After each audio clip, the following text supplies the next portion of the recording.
Stressed out but don't have the time or energy to do anything about it? Grab the Busy Nurse's Guide to Less Stress at www.jennylytle.com/guide. And make sure to subscribe and like the podcast. And please leave a review. It really helps. Hello, and welcome back to another episode of the Nurse's Breakroom with Jenny Lytle, RN. Today, we are going to focus on intention. And the question is, how are you fearlessly pursuing your dreams? I know that for me, for many years, and if I'm honest, still sometimes, I get very caught up in the day-to-day just busyness of regular life. And it can seem like things are kind of on autopilot. And then when I look back, I realize that weeks or months or seasons have passed without me really taking a lot of time to focus on, what do I want? What do I want this time to look like? What do I want to accomplish? And it doesn't have to be like a to-do list kind of accomplish, but do I want to spend more time with my family? Do I want to focus more on my health? It's getting clear on what do you really want out of life. And then, are you doing things that are going to get you there? One thing that I like to do to make sure that I'm on my list of priorities is color code my calendar. So for regular appointments and things like that, I use a Google Calendar because it just works well for me and for us because I'm able to share that with my family, even though they don't look at it a lot, but they could if they chose to. And I put things that I consider to be self-care in yellow because yellow is sunshine. And I know that when I am taking care of myself, then I show up better for other people. So I encourage you to take a look at your calendar.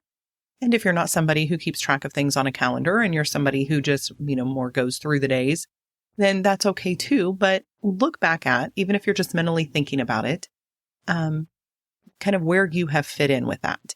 And if that feels like too much, then for the next week or so, think about the things that you're doing and how many of those things are moving you in the direction that you want to go. And how many of them are just the autopilot, day in, day out things that we have to do. And I get your schedule might be really busy and you might be thinking, you know what? I don't have time for all of this stuff. All I have time to do are these must-do things.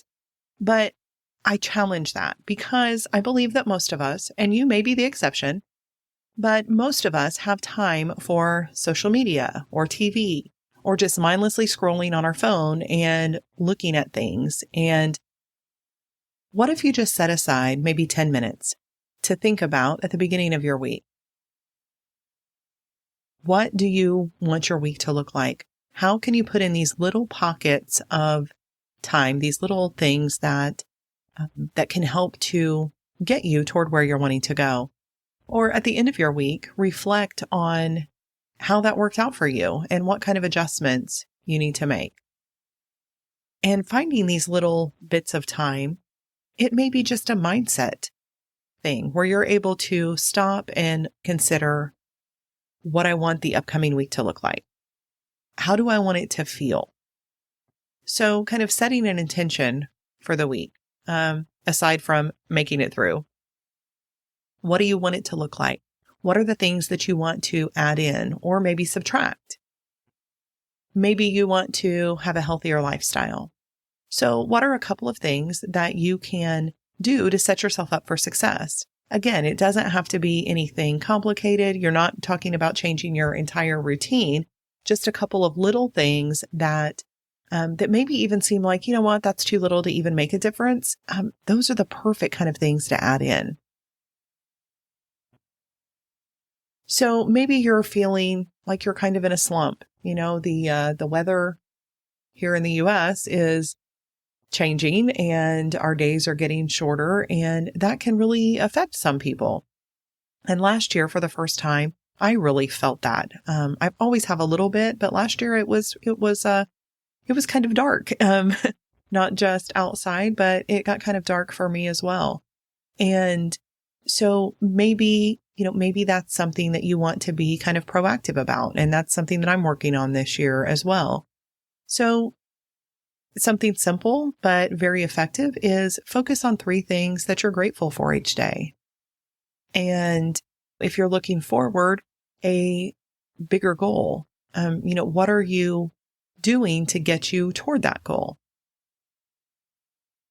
Now, recently I went to New York, last week actually, and I went for a conference on healthcare burnout. And that was outside of my comfort zone because I was going to a place where, yes, some of the people were nurses and other healthcare professionals, but the majority of the speakers and the attendees were physicians of one type or another.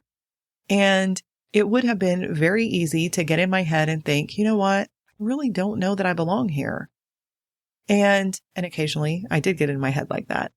But what I found is that there were a lot of similarities in their stories and my own story and the stories of a lot of the clients that I've worked with. The burnout, the frustration, the lack of self-care, the difficulty in making their own needs a priority because they felt called to their work or they felt a sense of guilt and obligation. And I realized when I looked at the conference that this week about how are you fearlessly pursuing your dreams, my dream is to expand my reach and to be able to connect with nurses and other healthcare workers and really just those that know they are meant to be serving others, helping in some way, but they find that their own mental health, their own vibrancy, their own needs, it feels like their own needs are competing with their desire to connect with others. And because it's my goal, because it's my passion, and because I believe it's what God is calling me to do, I knew that I needed to step it up a bit. And I've recently written my book, and now I've decided to be more active locally, and I've rejoined my Chamber of Commerce here. And I'm doing things that are definitely outside of my comfort zone.